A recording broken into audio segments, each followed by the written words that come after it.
Students with disabilities appear to make different college-going decisions than their peers without disabilities. The availability of online information about college admissions for students with disabilities may be one reason why. After all, today's teenagers live their lives online. They use web-based resources to plan their futures and to rehearse their identities. I'm Ezekiel Kimball.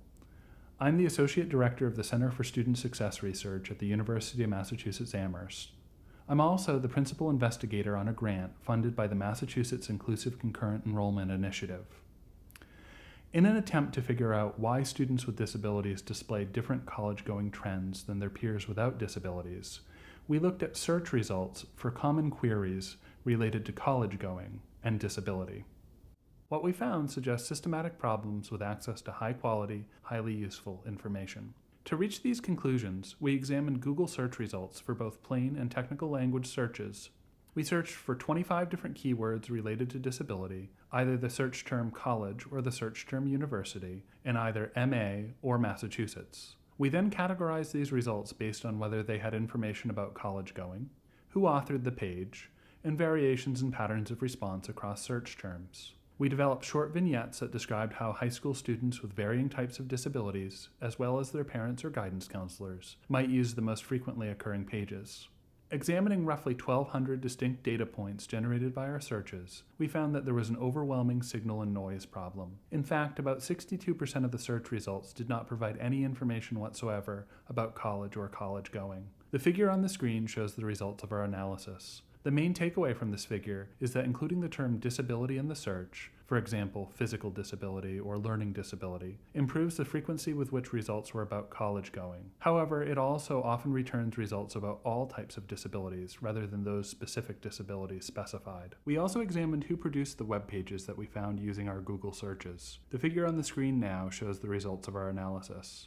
It indicates that corporate authors produced the largest percentage of these results, about 28% of them, and that they did so at a rate more than 1.5 times the next highest producer, Massachusetts public universities and colleges. That's a problem for two reasons. First, a lot of the information that corporate websites provided was irrelevant, about 58% of the time. And second, most corporate sites did not provide neutral college-going advice, but instead sought to steer students with disabilities towards online, for-profit institutions.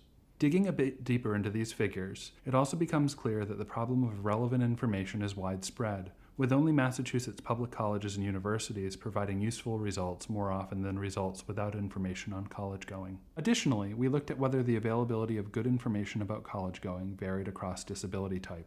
It did. Only 6 disability types had useful information more often than not: ADHD at 78%, intellectual disability at 74%, learning disability at 73%, physical disability at 66%, deafness at 51%, and dyslexia at 50%. Of the many searches that found more bad information than good, the limited information available to blind students, 38%, or visually impaired students, 10%, as well as the total lack of information available for students with communication disorders, literally 0%, stand out immediately. Perhaps most concerning to us, however, is the rate of information available about mental health, 27%, depression, 28%, and anxiety, 24%. The reason that this concern is particularly significant is that students with mental health conditions are the largest group of students with disabilities, the fastest growing group of students with disabilities, and a group that colleges and universities report feeling ill-equipped to support. Not providing good information to these students in the college search process does not necessarily keep them from enrolling, but it may keep them from accessing services that they might need to be successful. To understand how students with disabilities might encounter college-going information online, we also constructed vignettes that explained our search data. The following describes the hypothetical search experiences of Tabitha, a blind high school student. Using a speech-to-text search engine, she spoke the only 3 things she thought she knew about her college search: blind, Massachusetts, and university. Then she used her keyboard to scroll through the results with her screen reader. First, ads. 1 for high-quality window blinds. Nope, next. 2 for online institutions. Nope, next. Finally, the main search results. 2 listings of colleges with need-blind admissions. A bit ableist, and totally unhelpful. Next, a link to the Perkins School for the Blind. Not helpful, but getting closer. Next, a website from collegechoice.net promising to provide information about the 50 best disability-friendly colleges and universities. Promising, Tabitha thought as she clicked on the link. As we go on to discuss in our full paper, not only was the search result not helpful to Tabitha, since it contained little information about students with visual impairments, but it also was poorly formatted for accessibility. We found this sort of pattern frequently in our data.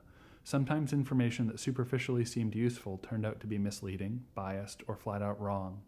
Or sometimes truly useful information was formatted so poorly that some students with some disability types would not find it accessible.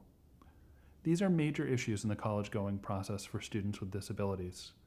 Web-based information about college-going does not often address disability in thoughtful ways. It may be missing, biased, or inaccessible, but the net effect is a message of non-inclusion. Colleges and universities would be well served by creating more useful, accessible content. Students with disabilities should also employ good information literacy practices in their searches. Thank you for listening. If you enjoyed today's presentation, please find the other videos in this series, or visit us at studentsuccessresearch.org, or follow us on Twitter at UMassCSSR.